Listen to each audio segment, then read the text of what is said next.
اخت سنة من سنة المانيا. مع حضرتك السنة. اهلا وسهلا بيكي.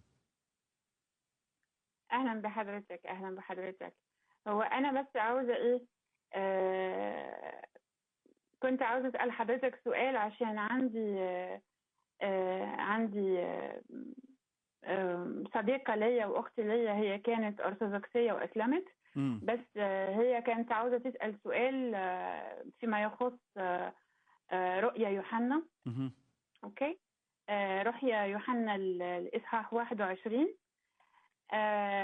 فالسؤال اللي هو: ليه يوحنا اللاهوتي لم يذكر بولس الرسول في سفر الرؤيا، مع انه ذكر ايليا واخنوخ والتلاميذ ال 12 والاسباط واماكنهم في اورشليم السمائيه؟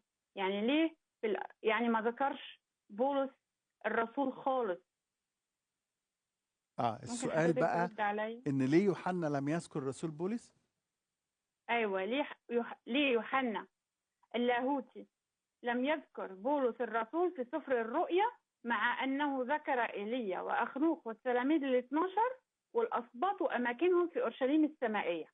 اوكي. ممكن حضرتك تديني الجواب يعني إيه من وهو الكتاب المقدس هو لو ذكر سمحت؟ ذكر التلاميذ ال 12. ذكر التلاميذ ال ممكن 12. تقري لي النص لو معاكي؟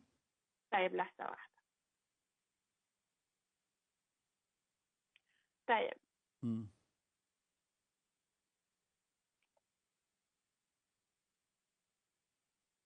21. طيب ايوه اتفضلي. لحظة بس أفتح الكتاب المقدس مهم. لو مهم. سمحت.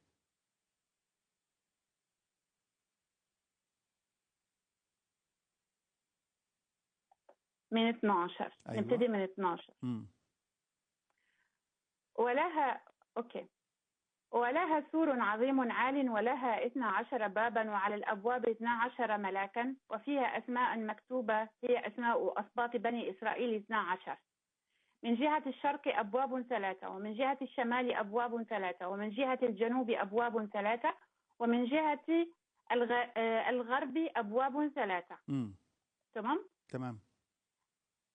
طب آه ال طب 12 أكمل حضرتك دول بس عشان المذكورين إيه. هنا دول بيقول لك 12 سبط، ما قالش 12 تلميذ، مهم. وما طب قالش لحظة واحدة اسمائهم. أكمل حضرتك بس. امم أوكي. وبيتكلم النص بيتكلم عن ايه؟ بيتكلم عن ايه النص كله بيتكلم عن ايه؟ اتكلم على ايه هي اللي ليها 12 باب؟ حضرتك سامعني؟ انا سامعك، انا بقول لك ايه هي اللي ليها 12 باب اللي بيتكلم عنها. هو بيتكلم على اورشليم السماويه. كويس. اه.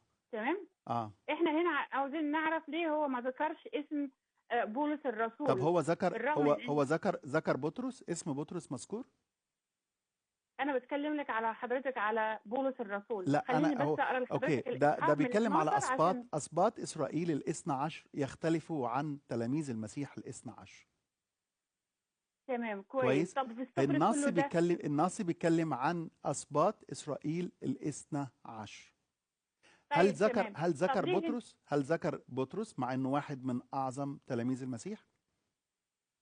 هل لا ما ذكروش، بس هل ليه يوحنا ليه ما ذكر؟ ذكرش بولس؟ ثواني بس. بس هل ذكر يوحنا اخنوخ ثواني، وذكر اسمعيني ايليا. اسمعيني بس، لانك انت غالبا يعني حد مليكي سؤال و... لا لا، هو و... صح حد مالين ايوه. السؤال ده صح. ايوه. وسؤال كمان يعني سؤال اقول انه يعني سؤال ملهوش اي معنى، بس زي بعضه. كويس. لانه النص ما بيتكلمش اساسا عن تلاميذ المسيح، لا هتلاقي اسم بطرس مذكور، ولا يعقوب مذكور، ولا متى مذكور، ولا بارتيماوس مذكور، ولا تلاميذ اي واحد من تلاميذ لا بس المسيح مذكورين. حضرتك لما بتوصل للعدد 14 بيقول ايه؟ امم وسور المدينة لها 12 أساسا، عليها الأسماء الاثنى عشر لرسل الحمل الاثني عشر. كويس. تمام. كويس. الحمل مش ذكر هنا اسمائهم. يسوع المسيح. ذكر مش اسمائهم. كده؟ ذكر اسمائهم. لا بس لرسل الحمل يعني الاثنى عشر بمعنى رسل المسيح، مش كده؟ اللي معروف هم ان بولس 12 الرسول تلميذ. تلميذ المسيح. محدش ابدا من تلاميذ المسيح اعترض على كده، ومحدش ابدا انكر ان طب ليه بولس ما الرسول من ذكرش تلاميذ بولس؟ المسيح.